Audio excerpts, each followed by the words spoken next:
جب وہ supply closet میں پہنچی جو پچھلے دروازے کے پاس تھا، اس نے اپنے امپلائی برائن لی کو دیکھا جو جھک کر شیلفز بھر رہا تھا۔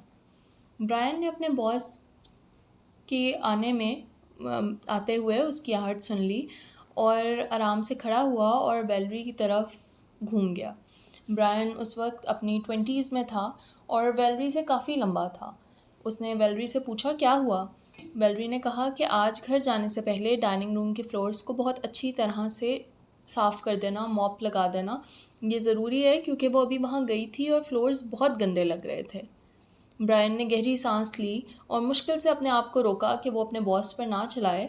پھر اس نے بس اتنا کہا، ٹھیک ہے، جب شاپ بند ہوگی تو میں سارا فلور موپ کر دوں گا۔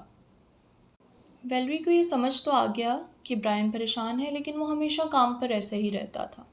ویلری نے ایک پل کے لیے سوچا کہ اسے ڈانٹنا چاہیے، مگر پھر اس نے اپنے آپ کو روک دیا۔ اس نے صرف اس کا شکریہ ادا کیا اور پھر واپس کاؤنٹر کی طرف چل دی۔ پیزا پلس رات بھر بزی رہا اور 10 بجے تک کسٹمرز کا آنا جانا جاری رہا۔ جب سب کسٹمرز چلے گئے تو ویلری اور ہاروی نے ان کو گڈ بائی کہا۔ جب ڈائننگ روم خالی ہو گیا، ویلری کاؤنٹر پر گئی اور کیش رجسٹر کھول کر رات کو پیسے گننے لگی۔ جبکہ ویلری پیسے گن رہی تھی اور پیپر ورک کر رہی تھی، برائن فرنٹ ایریا میں گیا اور پوچھا لگانا شروع کر دیا۔ ہاروی نے کچن اور ریسٹورانٹ کے پچھلے حصے کو صاف کرنا شروع کر دیا۔ تھوڑی دیر بعد ہاروی نے ایک بڑی بالٹی برف کی اٹھائی اور ویلری کی طرف چیخ کر کہا کہ وہ پچھلے دروازے سے باہر جا رہا ہے برف گرانے۔ ویلری نے جواب دیا کہ برائن نے موپ ختم کر لیا ہے، موپ لگانا، اور وہ پیپر ورک بھی آلموسٹ کمپلیٹ کر چکی ہے، تو جیسے ہی وہ فری ہوتی ہے وہ دونوں گھر جا سکتے ہیں۔ ہاروی نے احتیاط سے برف کی بالٹی اٹھائی، پچھلے دروازے سے باہر گیا اور گھاس کے ایک چھوٹے ٹکڑے پر وہ بالٹی الٹ دی۔ کام ختم کرنے کے بعد اس نے بالٹی نیچے رکھ دی اور تھوڑا جھک کر اپنی سانس سنبھالنے لگا۔ اسے یہ تسلیم کرنا پسند نہیں تھا اور نہ ہی وہ کبھی اپنی بیوی کو یا اپنے بیٹے کرس کو یہ دکھانا چاہتا تھا، مگر چھوٹی سے چھوٹی فزیکل ایکٹیویٹی جو تھی وہ اب اسے تھکا دیتی تھی اس کی ایج کی وجہ سے۔ ہاروی کچھ سیکنڈز تک باہر اپنی حالت سنبھالتا رہا اور پھر واپس اندر جانے ہی لگا تھا کہ اچانک اس نے ریسٹورانٹ کے اندر سے چیخنے کی بہت تیز آواز سنی۔ ہاروی فوراً تیزی سے اندر دوڑا۔ جیسے ہی وہ اندر گھسا، چیخنے کی آواز اور تیز ہوتی گئی اور اس نے اپنی بیوی کا نام پکارا، مگر کچھ سیکنڈز بعد وہ چیخنے لگا اور پھر ایک دم وہ جو چلانا اسے جس چیخنے کی آواز آ رہی تھی وہ بالکل بند ہو گئی اور پورا جو ریسٹورانٹ تھا وہ بھی ایک دم سناٹے سے بھر گیا۔ اگلی صبح 8:40 پر ایک عورت جس کا نام میری فولن تھا پیزا پلس کی طرف چل رہی تھی۔ اس کا کام تھا کہ وہ ریسٹورانٹ کھولے اور لنچ کی شفٹ وہ مینج کرتی تھی۔ میری نے راستے میں ریسٹورانٹ کے پاس ایک کار واش دیکھا، پھر وہاں موجود 2 لوگوں کو ہاتھ ہلا کر سلام کیا۔ اس کے بعد وہ اور آگے چل کر پیزا پلس کے پچھلے دروازے تک پہنچ گئی۔ جب اس نے اپنی جیب سے چابی نکال کر لاک کھولنے کی کوشش کی تو اس کی نظر نیچے پڑی۔ وہاں ہاروی الٹا لیٹے ہوئے زمین پر پڑا تھا۔ میری فوراً اس کی طرف بھاگی اور زور زور سے اس کا نام لینے لگی، مگر جیسے ہی اس نے ہاروی کو دیکھا وہ سمجھ گئی کہ وہ خون کے تالاب میں پڑا ہوا ہے۔ اس نے ہاروی کو جھنجھوڑا جیسے وہ اٹھ جائے، لیکن میری کو یقین ہو گیا کہ وہ مر چکا ہے۔ گھبراہٹ میں اسے پچھلے دروازے کو زور سے کھولا اور بنا دیکھے کہ لاک لگا بھی تھا یا نہیں اندر بھاگ گئی۔ پھر فوراً فون اٹھا کر اس نے پولیس کو کال کی، لیکن فون تک پہنچنے سے پہلے ہی جب وہ کچن سے گزری اس نے نیچے دیکھا تو ویلری بھی زمین پر پڑی ہوئی تھی۔ اس کے بالوں اور کپڑوں پر خون لگا ہوا تھا۔ یہ دیکھ کر وہ فوراً سمجھ گئی کہ ویلری بھی مر چکی ہے۔ میری زور زور سے رونے لگی اور اس کا پورا جسم کانپ رہا تھا، مگر پھر بھی وہ فون تک پہنچ گئی اور 911 ڈائل کر دیا۔ آپریٹر نے کہا کہ پولیس بس آ رہی ہے اور اسے فوراً ریسٹورانٹ سے باہر نکل جانا چاہیے۔ میری نے کال کٹ کی اور فوراً فرنٹ ڈور سے بھاگ کر باہر نکل آئی۔ اس نے یہ بھی محسوس نہیں کیا کہ فرنٹ ڈور بھی ان لاک تھا۔ کچھ منٹ بعد ڈیزویل کے chief of police David mills pizza plus کے سامنے پہنچ گئے۔ وہ اپنی کار میں 1 منٹ تک چپ چاپ بیٹھے رہے۔ جب ان کے پاس کال آئی تھی تو وہ اور ان کی چھوٹی سی پولیس ٹیم حیران رہ گئی تھی، کیونکہ سبھی ویلری اور ہاروی کو بہت اچھی طریقے سے جانتے تھے۔ اکثر پولیس آفیسرز گروپ کی شکل میں یہاں آتے تھے پیزا کھانے کے لیے۔ ملز نے اپنی ونڈ شیلڈ سے دیکھا تو کاؤنٹی شیرف کے کچھ آفیسرز میری کے ساتھ ریسٹورانٹ کے سامنے کھڑے تھے۔ میری وہی تھی جس نے سب سے پہلے کال کی تھی۔ ملز نے گہری سانس لی اور کار سے نکل کر ان کے پاس گیا۔ سبھی آفیسرز میری کو بھی اتنا ہی جانتے تھے جتنا ویلری اور ہاروی کو جانتے تھے۔ میری کا حال بہت خراب تھا، لیکن ملز نے آرام سے اسے کہا کہ وہ بس یہ بتا دے کہ اس نے کیا دیکھا اور کیا سنا۔ میری نے کہا کہ جب وہ ریسٹورانٹ کھولنے آئی تھی تو اس نے ہاروی کو پچھلے حصے میں پڑا دیکھا، اور جب فون کرنے کے لیے اندر گئی تو ویلری کو بھی زمین پر خون میں لپٹے ہوئے دیکھا۔ ملز نے اس کا دکھ سمجھ کر کہا، مجھے افسوس ہے کہ تمہیں یہ سب دیکھنا پڑا۔ پھر اس نے میری سے پوچھا کہ کیا اس نے اندر آنے کے لیے چابی یوز کی تھی۔ میری پہلے تو سوچ میں پڑ گئی اور پھر کہا کہ دروازے پہلے ہی ان لاک تھے، اور جب وہ فوراً بھاگ کر فرنٹ ڈور سے نکلی تھی تو وہ بھی ان لاک تھا۔ ملز نے اس کا شکریہ ادا کیا اور اسے باہر رکنے کو کہا۔ پھر وہ اور ایک کاؤنٹی آفیسر گلوز پہن کر ریسٹورانٹ کے اندر گئے۔ ویلری کا جسم کچن کے فلور پر پڑا ہوا تھا اور خون کے ایک سمندر نے اسے گھیرا ہوا تھا۔ یہ دیکھ کر ملز کا دل بھی ہل گیا۔ اس نے ویلری کو سالوں سے جانا ہوا تھا اور وہ یاد نہیں کر پا رہا تھا کہ کبھی اس نے اس کے بارے میں برا کہا ہو۔ ویلری اس چھوٹے سے شہر کا ایک اہم حصہ تھی۔ اکثر لوگوں کا دن برا گزرتا تھا، لیکن ویلری کی مسکراہٹ اور پیزا سب ٹھیک کر دیتے تھے۔ ملز اور آفیسر جو دوسرا آفیسر اس کے ساتھ تھا، کاؤنٹی آفیسر، وہ ویلری کے پاس گھٹنوں کے بل بیٹھ گئے اور اس کا جسم چیک کرنا شروع کیا۔ یہ ان کے تصور سے بھی زیادہ خوفناک تھا۔ ویلری کے سر اور گردن پر بہت بہت بھیانک زخم تھے۔ اس پر اتنا تشدد ہوا تھا کہ وہ تقریباً سر ہی اس کا الگ ہو گیا تھا۔ دونوں آفیسرز پیچھے ہٹ گئے اور سمجھ نہیں پا رہے تھے کہ وہ یہ کیا دیکھ رہے ہیں۔ یہ شہر ویسا تھا ہی نہیں جہاں مرڈر ہوتے، اور اس قدر خونی سین دونوں کے لیے پہلی بار ہی تھا۔ ملز اور اس کا جو ساتھی آفیسر تھا اپنے آپ کو سنبھالنے لگ گئے۔ اس وقت ملز کی نظر فرنٹ کاؤنٹر پر پڑی۔ وہاں کیش رجسٹر پڑا تھا جس کا ڈراور کھلا ہوا تھا اور وہ خالی لگ رہا تھا۔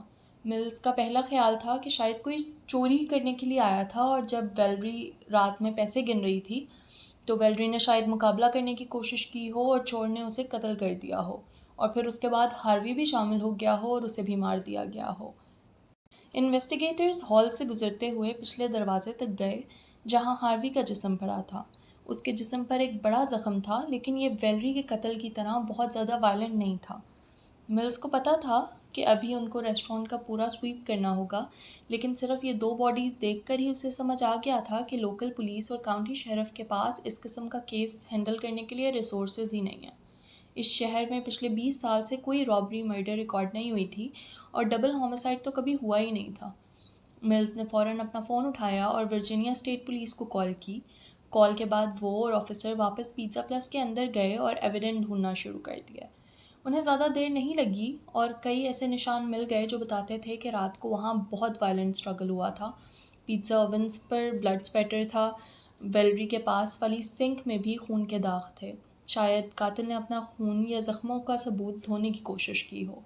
پھر ملز نے سنا کہ دوسرا آفیسر اسے بلا رہا ہے۔ وہ آفیسر اوونز کے پاس کھڑا تھا، ایک فائر ایکسٹنگوشر کی طرف اشارہ کر رہا تھا جو وال پر لٹکا ہوا تھا۔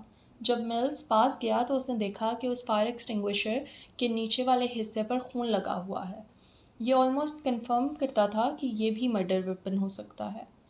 تھوڑی دیر بعد دونوں پولیس مین کچن سے نکل کر واپس پچھلے حصے کی طرف گئے جہاں ہاروی پڑا تھا۔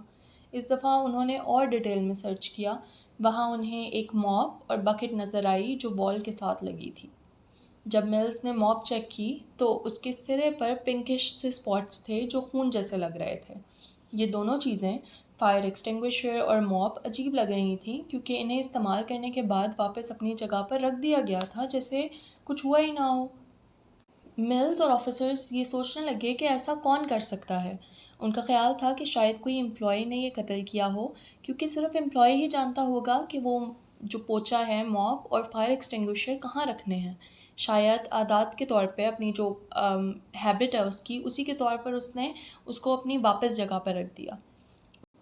کچھ منٹس بعد ملز اور آفیسرز پھر سے ریسٹورانٹ کا واک تھرو کر رہے تھے جب انہوں نے یہ دیکھا کہ باہر بہت سی گاڑیاں رک رہی ہیں۔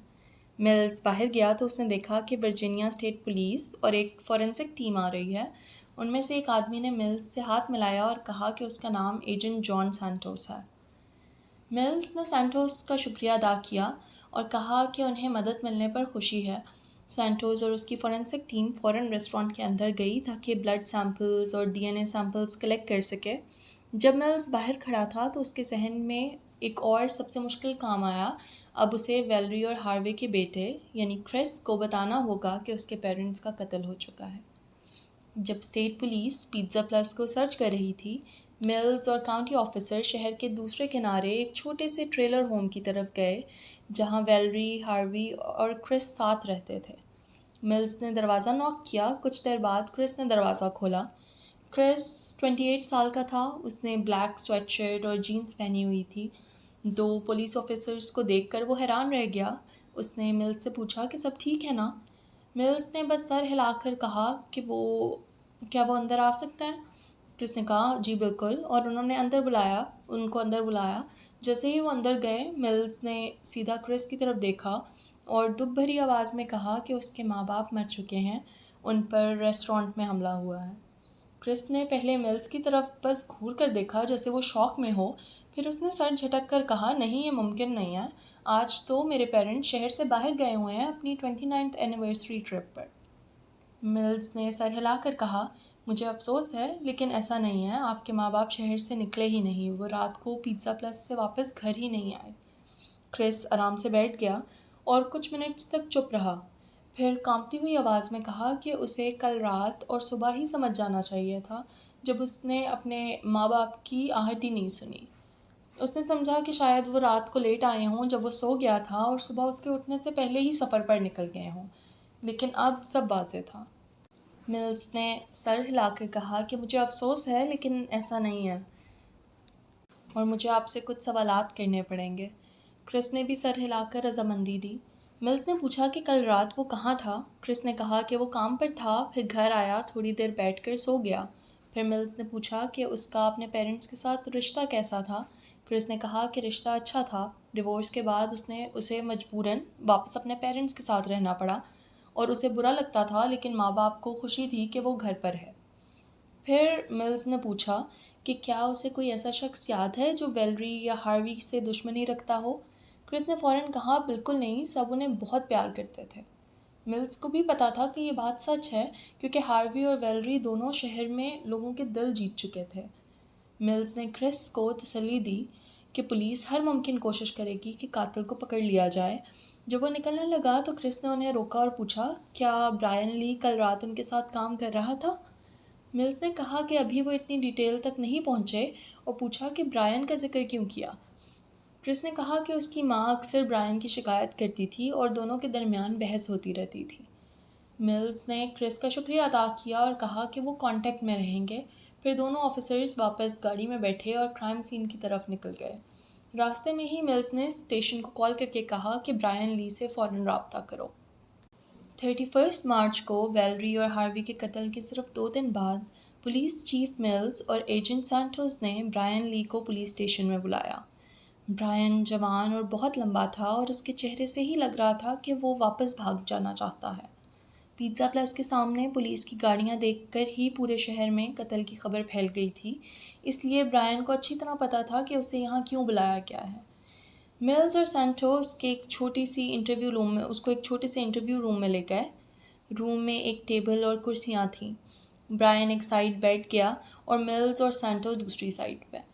شروع سے ہی انویسٹیگیٹرز کو سمجھ آ گیا کہ برائن چین سے نہیں بیٹھ رہا ہے اور پھر انٹرویو پراپرلی شروع ہونے سے پہلے ہی برائن نے ایسی بات کر دی جس سے دونوں آفیسرز کو ہلا دیا۔ برائن نے پوچھا رجسٹر سے قاتل نے کتنا کیش چرایا ہے؟ یہ سن کر ملز اور سینٹوس دونوں چونک گئے کیونکہ ابھی تک کسی نے برائن کو یہ نہیں بتایا تھا کہ رجسٹر سے پیسے چرائے گئے ہیں۔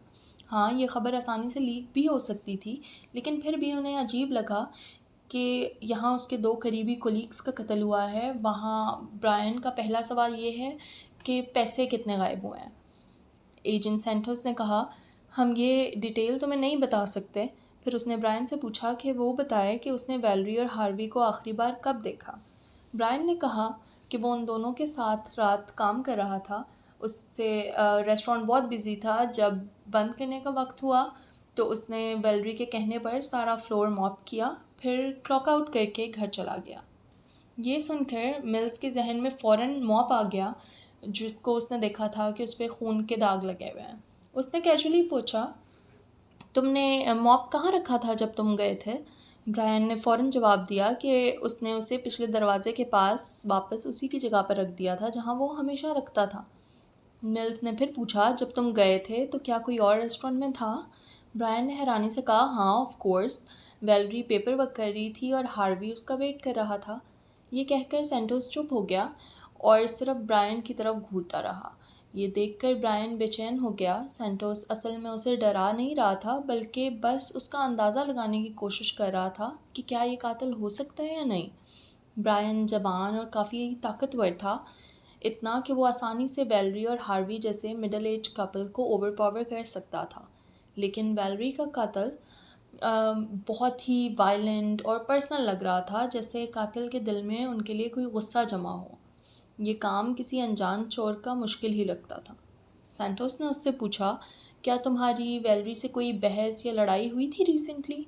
برائن ہنسنے لگا. یہ ری ایکشن دونوں انویسٹیگیٹرز کو بہت عجیب لگا. پھر برائن نے سمجھایا کہ اس کی اور ویلری کی اکثر آرگومنٹس ہوتے رہتے تھے، کیونکہ اس کے مطابق ویلری ایک بہت ٹف مینیجر تھی. وہ ہمیشہ اس پر کام کے دوران دباؤ ڈالتی رہتی تھی اور کبھی کبھی وہ غصہ بھی کر لیتا تھا اور الٹا جواب دے دیتا تھا.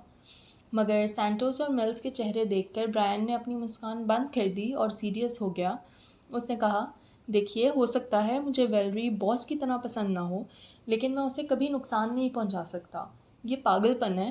ہر کسی کو اپنا باس پسند نہیں ہوتا، لیکن اس کا مطلب یہ تو نہیں ہے کہ وہ اسے مار دے. سینٹوس اور ملز نے کچھ اور پوائنٹڈ سوالات کیے، پھر برائن کو جانے دیا. لیکن جیسے ہی وہ گیا، دونوں انویسٹیگیٹرز نے ایک دوسرے کی طرف دیکھا اور یہ بات تسلیم کی کہ برائن ہی اب ان کا پرائمری سسپیکٹ تھا. اگلے دنوں میں لوکل، کاؤنٹی اور اسٹیٹ انویسٹیگیٹرز نے برائن کے بیک گراؤنڈ کو اور گہرائی سے چیک کرنا شروع کیا. ساتھ ہی وہ فورنسک لیب کے ٹیسٹ رزلٹ کا انتظار بھی کر رہے تھے جو کرائم سین سے اٹھائے گئے خون کے سیمپلز پر چل رہے تھے. لیکن جب تک یہ رزلٹس نہیں آئے، ملز اور سینٹوس نے ڈیسائیڈ کیا کہ کسی بھی پاسبلٹی کو اگنور نہیں کرنا چاہیے. دونوں کو لگتا تھا کہ سب سے زیادہ چانس یہی ہے کہ قاتل پیزا پلس کا ہی کوئی امپلائی ہے، چاہے وہ برائن ہو یا کوئی اور. اس لیے انہوں نے کرنٹ امپلائیز سے ایک ایک کر کے بات کرنا شروع کی. جب ان کی ملاقات میری سے ہوئی، جو وہی امپلائی تھی جس نے انہیں سب سے پہلے باڈیز دیکھ کر 911 کال کی تھی، تو میری نے ایک اور پاسبلٹی ان کے سامنے رکھ دی. اس نے کہا کہ پیزا پلس کے بالکل پاس جو کار واش ہے، وہ شہر کا مین اسپاٹ تھا جہاں لوگ ڈرگز بیچتے تھے اور خریدتے تھے. میری نے بتایا کہ یہ ڈیلرز اور بائرز اکثر ریسٹورنٹ میں بھی گھس آتے تھے اور سب کو پہچاننا آسان ہوتا تھا. میری نے خاص طور پر ایک شخص کا ذکر کیا اور اس کا نام ہومر تھا. اس نے کہا کہ ہومر بہت کریپی لگتا تھا اور ویلری بھی اکثر اس کے بارے میں کہتی تھی کہ وہ اسے ڈسٹرب کرتا ہے. ملز نے میری کا شکریہ ادا کیا اور ہومر کے بارے میں انفارمیشن لے لی. ملز کو پتہ تھا کہ کار واش کے پاس ڈرگز کا چکر رہتا ہے، لیکن یہ کوئی بڑے لیول کے ڈیلرز نہیں تھے، اس لیے اسے لگتا تھا کہ ہومر جیسا آدمی رابری کے لیے اتنا وائلنٹ مرڈر نہیں کر سکتا. تھوڑا مشکل بات ہے یہ. مگر ویلری کیونکہ یہ خود کہتی تھی کہ وہ ہومر سے انیزی رہتی تھی اور سینٹوس اور ملز نے یہ بات اب سنی تھی، تو اس لیے وہ اس کلو کو اگنور نہیں کر سکتے تھے. انویسٹیگیٹرز نے ہومر کو کار واش سے ڈھونڈ نکالا. پہلی نظر میں وہ بالکل بھی خطرناک یا وائلنٹ نہیں لگ رہا تھا، بس بہت چپ چاپ اور عجیب. سینٹوس نے اس سے پوچھا کہ کیا اس نے ویلری یا ہاروی سے ریسنٹلی بات کی تھی؟ ہومر نے کہا کہ ہاں، اس نے دونوں کو پیزا پلس میں دیکھا تھا اور ان کی موت کی رات ہی گیا تھا وہ وہاں پہ، لیکن ان سے بات نہیں ہوئی تھی. یہ سن کر ملز نے فوراً کہا کہ یہ بات سمجھ نہیں آتی، کیونکہ اگر ہومر ریسٹورانٹ کے اندر گیا تھا تو آرڈر دیتے وقت اس نے ضرور ویلری یا ہاروی سے بات کی ہوتی. اس پر ہومر نے سر ہلا کر کہا کہ وہ ریسٹورانٹ کے اندر نہیں گیا تھا. اس نے کہا کہ وہ بس اپنی گاڑی میں پیزا پلس کے پارکنگ لاٹ میں بیٹھا تھا اور ونڈو سے ویلری، ہاروی اور کسٹمرز کو دیکھ رہا تھا. ملز نے حیران ہو کر پوچھا، تم بس پارکنگ لاٹ میں بیٹھ کر لوگوں کو پیزا کھاتے دیکھ رہے تھے؟ ہومر نے بالکل سیدھے چہرے سے سر ہلا کر کہا، ہاں. پھر کہا کہ کچھ منٹ تک بس دیکھتا رہا اور پھر گھر چلا گیا. سینٹو اور ملز سمجھ نہیں پائے کہ ہومر کی بات کا کیا مطلب ہے۔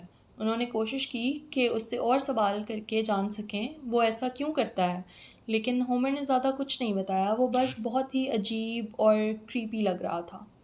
جب انویسٹیگیٹرز اس سے کچھ سمجھ نہیں پائے تو واپس گاڑی میں بیٹھے اور ایک دوسرے کو دیکھ کر کہا، یہ بندہ ہے کون، سٹاکر ہے یا بس عجیب اور اکیلا؟ جو بھی ہو، ہومر اب ایک نیا سسپیکٹ بن گیا تھا۔ اب پولیس کے پاس دو بڑے سسپیکٹ تھے، پیزا پلس کا امپلائی برائن اور ہومر جو ڈرگز اور کریپی بیہیویئر سے جڑا ہوا تھا۔ انویسٹیگیٹرز کو امید تھی کہ فورینسک ریزلٹس آتے ہی یہ تصویر کلیئر ہو جائے گی اور دونوں میں سے کسی ایک پر ثبوت سیدھا پوائنٹ کر دے گا۔ 3 اپریل 2009 کو یعنی مرڈرز کے ایک ہفتے بعد پیزا پلس دوبارہ سے آوازوں اور گفتگو سے بھر گیا۔ کرائم سین صاف ہو چکا تھا اور ریسٹورانٹ پھر سے کمیونٹی کے لیے اوپن تھا، مگر اس دفعہ لوگ یہاں پیزا کھانے نہیں آئے تھے بلکہ ویلری اور ہاروی کو یاد کرنے اور ان کو رسپیکٹ دینے آئے تھے۔ کپل کا فیونرل ایک لوکل چرچ میں ہو چکا تھا، لیکن جو لوگ انہیں جانتے تھے وہ سب کہہ رہے تھے کہ اصلی جگہ یہی پیزا پلس ہے۔ یہ وہی جگہ تھی جہاں وہ دونوں خود چاہتے تھے کہ سب مل کر بیٹھیں اور ان کی یادوں کو شیئر کریں۔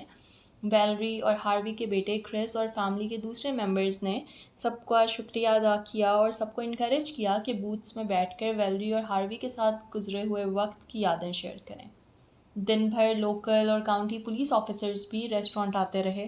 اکثر پولیس مرڈر وکٹمز کے فیونرلز میں اس لیے ہوتے ہیں تاکہ وہ دیکھ سکیں کہ کون سسپیکٹ بن سکتا ہے، کس نے کیسا ریئیکٹ کیا، لیکن اس کیس میں زیادہ تر کاپس یہاں اس لیے آئے تھے کیونکہ ویلری اور ہاروی ان کی روٹین کا حصہ تھے۔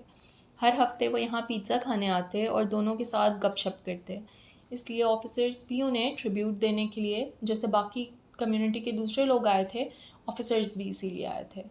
فیونرل اور میموریل سروس کے بعد اگلے دنوں میں انویسٹیگیشن دو تھیوریز کے درمیان اٹک گئی۔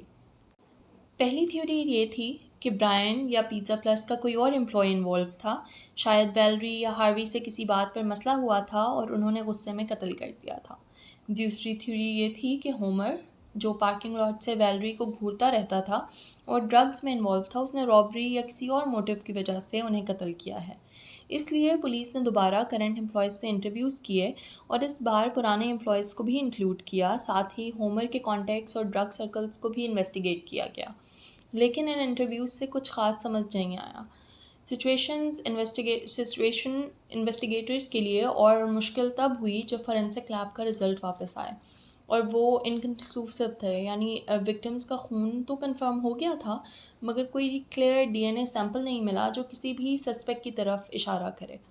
جلد ہی ایجنٹ سینٹو کو دوسرے اسٹیٹ پولیس کام پر بھیج دیا گیا اور کیس کا بوجھ زیادہ تر پولیس چیف ملز پر آ گیا۔ یہ کیس اس پر دن بدن ہیوی ہونے لگا تھا، اسے لگتا تھا کہ ہر بار وہ قتل سالو کرنے کے بہت قریب ہے مگر ہمیشہ کانکریٹ ایویڈنس ہاتھ سے نکل جاتا تھا۔ مہینے گزرتے گئے، پھر سال بیت گئے اور پھر بھی ملز کو سمجھ نہیں آیا کہ ویلری اور ہاروی کو کس نے مارا۔ آخرکار جب کیس انسالوڈ ہی رہا تو ملز ریٹائر ہو گیا۔ اس کے جانے کے بعد نئے لیڈز نہ ملنے کی وجہ سے یہ ڈبل ہومسائیڈ ٹیزول کاؤنٹی کا صرف ایک کولڈ کیس بن گیا۔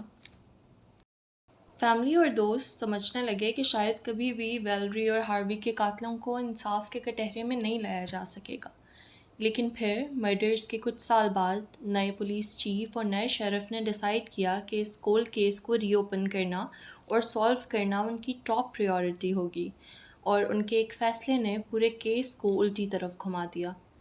13 فروری 2013 کو، یعنی ویلری اور ہاروی کے قتل کے تقریباً 4 سال بعد، ایک آدمی جس کا نام رچ بنگٹن تھا، ٹیزول کاؤنٹی شیرفز ڈپارٹمنٹ میں انٹر ہوا۔ دیکھنے میں وہ بالکل عام مڈل ایجڈ آدمی لگتا تھا، گولف شرٹ اور خاکی پینٹس پہنے ہوئے، لیکن اصل میں رچ امریکہ کا سب سے افیکٹو انٹروگیٹرز میں سے ایک تھا۔ وہ اتنا ایکسپرٹ تھا کہ لا انفورسمنٹ کے آفیسرز اس سے سیکھتے تھے کہ سسپیکٹس کو کیسے انٹروگیٹ کرنا ہے۔ اس کا خاص طریقہ تھا جسے ریڈ ٹیکنیک کہا جاتا تھا۔ نئے شیرف اور اس کے ایک ڈیپٹی نے رچ کا ڈپارٹمنٹ میں استقبال کیا۔ شیرف نے اس کا شکریہ ادا کیا اور رچ نے کہا کہ وہ مدد کرنے کے لیے خوش ہے۔ پچھلے چند ہفتوں سے رچ نے اس کولڈ کیس کی ڈیٹیل اسٹڈی کی تھی اور پہلے کے انویسٹیگیٹر سے بات بھی کی تھی۔ اسے لگتا تھا کہ وہ سب آفیسرز ڈیڈیکیٹڈ اور ہارڈ ورکنگ تھے، لیکن ان کا مرڈر سسپیکٹس کو انٹیروگیٹ کرنے کا تجربہ بہت ہی لمیٹڈ تھا۔ رچ کا یقین تھا اس کو یہ یقین تھا کہ اگر صحیح انٹیروگیشن اسٹریٹجی یوز کی جائے تو یہ کیس کھل سکتا ہے۔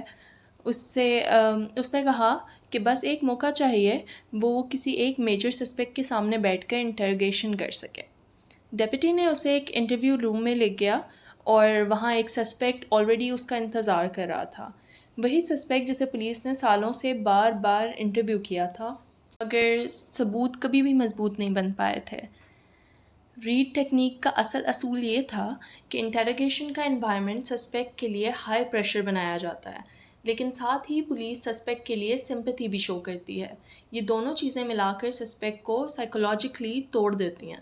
رچ نے بالکل اسی طریقے سے انٹیروگیشن شروع کی۔ ہر بار جب سسپیکٹ تھوڑا کمفرٹیبل ہوتا، رچ اس پر ایک نیا سوال یا سیدھا الزام لگا دیتا جس سے وہ دوبارہ پینک میں آ جاتا۔ گھنٹے بیت گئے اور ڈیپٹی حیران رہ گیا کہ رچ بنا رکے سسپیکٹ کو پریشرائز کرتا رہا اور ساتھ ہی اسے یہ احساس دلاتا رہا کہ پولیس اس کی سائڈ پہ ہے۔ آخر کار بہت دیر تک چلنے والی اس انٹیروگیشن میں رچ نے ایک کام اور کیئرنگ آواز میں سسپیکٹ کو بتایا کہ اس کے مطابق ویلری اور ہاروی کے ساتھ اصل میں کیا ہوا تھا، اور اس وقت ریڈ ٹیکنیک نے کام کر دیا۔ سسپیکٹ جو سالوں تک چپ رہا تھا وہ ٹوٹ گیا اور سب کچھ کنفیس کر دیا۔ جب رچ اس دن شیرفس ڈپارٹمنٹ سے نکلا، انویسٹیگیٹرز کے پاس آخر کار جواب تھا کہ کس نے ویلری اور ہاروی لونی کو قتل کیا تھا۔ سسپیکٹ کے کنفیشن کی بنیاد پر پولیس نے ریکنسٹرکٹ اس طرح کیا کہ 29 مارچ 2009 کی رات پیزا پلس میں اصل میں کیا ہوا تھا۔ اس رات تقریباً 10:30 بجے قاتل ڈائننگ روم کراس کر کے فرنٹ کاؤنٹر کی طرف گیا۔ وہاں ویلری رجسٹر پر جھکی ہوئی کیش گن رہی تھی۔ قاتل نے اس کا دھیان کھینچنے کے لیے گلا صاف کیا، اس طرح کیا۔ ویلری نے سر اٹھایا تو اس نے ایک سوال پوچھا۔ ویلری نے جواب دیا مگر فوراً قاتل چیخنے لگا۔ ویلری بھی پیچھے نہیں ہٹی اور الٹا چیخنے لگی۔ کچھ ہی دیر بعد دونوں کے درمیان ریسٹورنٹ کے بیچ میں ہی زوردار بحث شروع ہو گئی۔ پھر اچانک قاتل اتنا غصے میں آیا کہ ویلری پر جھپٹا۔ ویلری چیخی اور بھاگنے کی کوشش کی، لیکن قاتل نے اسے پیچھے کیا اور اسے پکڑ کر کچن میں لے گیا۔ ایک ہاتھ سے اسے پکڑا اور دوسرے ہاتھ سے ایک بڑا چھرا اٹھایا۔ ویلری نے خود کو چھڑانے کی کوشش کی لیکن وہ نکل نہ سکی۔ قاتل نے چھرا اٹھایا اور اس کا گلا کاٹ دیا۔ ویلری زمین پر گر گئی، خون بہنے لگا اور قاتل نے چھرا چھوڑ دیا۔ مگر اس وقت قاتل نے پیچھے سے آواز سنی جو کہ فٹ سٹیپس اور چیخنے کی آواز تھی۔ ہاروی ہال سے دوڑتا ہوا آ رہا تھا۔ قاتل اس کی طرف بھاگا۔ ہاروی نے قاتل کو مکہ مارا مگر جلد ہی سمجھ گیا کہ وہ اس کا مقابلہ نہیں کر سکتا۔ وہ مڑ کر پچھلے دروازے کی طرف بھاگنے لگا لیکن قاتل نے اسے پکڑ لیا اور اس کا گلا دبانا شروع کر دیا۔ ہاروی نے جان بچانے کی کوشش کی اور کسی طرح دروازے سے باہر نکل کر زمین پر گر گیا۔ قاتل نے دوبارہ اس کا گلا پکڑ کر دبایا۔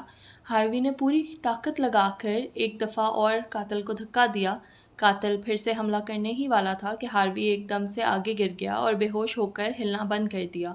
پتہ چلا کہ اس وقت اسے ہارٹ اٹیک ہوا تھا۔ قاتل کچھ دیر اسے دیکھتا رہا، پھر واپس کچن میں گیا۔ وہاں اس نے ویلری کو خون کے تالاب میں منہ کے بل نیچے پڑا ہوا دیکھا۔ قاتل کو یہ یقین کرنا تھا کہ ویلری زندہ تو نہیں ہے، اس لیے اس نے وال سے فائر ایکسٹنگوشر اٹھایا اور ویلری کے سر پر بار بار مارتا رہا۔ یہ اتنا وائلنٹ تھا کہ ویلری تقریباً ڈیکیپیٹیٹ ہو گئی تھی، اس کا سر اتر گیا تھا۔ پھر قاتل نے فائر ایکسٹنگوشر کو واپس اسی جگہ لٹکا دیا جیسے کچھ ہوا ہی نہ ہو۔ اس نے وہی چھرا اٹھایا جو ویلری کے گلے پر اس نے یوز کیا تھا اور پھر پچھلے دروازے کے باہر گیا جہاں ہاروی زمین پر پڑا تھا۔ اس نے اس کا بھی گلا کاٹ دیا تاکہ یقین ہو جائے کہ وہ بھی مر چکا ہے۔ اس کے بعد قاتل واپس اندر آیا، موپ اور بکٹ اٹھائی، بکٹ کو پانی سے بھرا اور رجسٹر سے کیش نکال کر اپنی جیب میں ڈال لیا۔ اس نے اس پوچے سے فلورز کو جلدی جلدی صاف کیا تاکہ خون کے زیادہ نشان نہ رہیں۔ موپ اور بکٹ کو واپس دروازے کے پاس رکھ دیا، پانی پھینکا اور پھر رات کے اندھیرے میں غائب ہو گیا۔ اگلے دن قاتل بالکل ایسے کام پر گیا جیسے کچھ ہوا ہی نہ ہو، اور اس کے بعد وہ گھر آیا، انتظار کرتا رہا کہ پولیس آئے اور اسے بتائے کہ اس کے ماں باپ مر گئے ہیں۔ قاتل کوئی اور نہیں بلکہ ویلری اور ہاروی کا اپنا بیٹا کرس لونی تھا۔ کرس ڈیورس کے بعد فائنینشیل پرابلمز میں پھنس گیا تھا۔ ویلری اور ہاروی نے شروع میں اس کی مدد کی مگر اب انہوں نے منع کر دیا تھا۔ اس رات کرس پیزا پلس آیا تھا پیسے مانگنے کے لیے، لیکن اس نے پہلے ہی پلان بنا رکھا تھا کہ اگر اس کے پیرنٹس جو ہیں وہ پیسے دینے سے منع کر دیں گے تو وہ انہیں مار ڈالے گا۔ کرس کو پتہ تھا کہ اس کے پیرنٹس کے پاس تقریباً $245,000 کی لائف انشورنس پالیسی ہے جس کا وہ خود بینیفیشری تھا، مطلب ان کی ڈیتھ کے بعد یا ان کو اگر کچھ ہوتا ہے تو وہ کرس کو ملنی تھی۔ جب ویلری نے اسے پیسے دینے سے منع کیا اور بحث شروع ہوئی تو کرس نے اپنا پلان بی ایگزیکیوٹ کر دیا۔ اس نے اپنے پیرنٹس کا قتل کیا، رجسٹر سے پیسے چرائے اور اسے رابری کی ایک شکل دینے کی کوشش کی۔ انویسٹیگیٹرز نے بعد میں سمجھا کہ فائر ایکسٹنگوشر اور موپ کو اپنی جگہ پر واپس رکھنا اصل میں سب سے بڑا کلو تھا۔ پہلے انہیں لگا کہ شاید کوئی امپلائی ہے، اس لیے برائن پر شک ہوا، لیکن اصل میں کرس نے بھی کبھی پیزا پلس میں کام کیا تھا جب وہ کافی چھوٹا تھا، اس لیے اسے بھی یہ عادت تھی کہ یہ چیزیں واپس جگہ پر رکھے۔ ملز اور پولیس ٹیم سالوں تک کرس کو سسپیکٹ سمجھتے رہے تھے، لیکن ثبوت مضبوط نہ مل پایا تھا۔ ہر دفعہ اس کا انٹرویو ہوتا لیکن وہ کنفیس نہیں کرتا تھا جب تک کہ رچ بنگٹن نے ریڈ ٹیکنیک اس پر یوز کی اور کرس نے اپنا کرائم مان لیا۔ اس نے ڈیٹیل میں پولیس کو بتایا کہ کیسے اور کیوں اس نے اپنے ماں باپ کا قتل کیا۔ کرس لونی گلٹی ثابت ہوا اور اسے 2 لائف سینٹنسز ملی۔ ٹرائل کے بعد ویلری، ہاروی اور کرس کی فیملی ممبرز نے ایک جوائنٹ سٹیٹمنٹ دیا کہ کرس، ہم تم سے پیار کرتے ہیں اور ہمیشہ کریں گے، لیکن ہم تمہیں کبھی بھی معاف نہیں کر سکتے اس پر جو تم نے کیا ہے۔ تو that's it for today guys, love you all. Please مجھے ضرور بتائیں کہ میں ویڈیوز کیسے بیٹر کر سکتی ہوں اور کوئی اور کیس جو آپ سننا پسند کریں گے۔ اللہ حافظ۔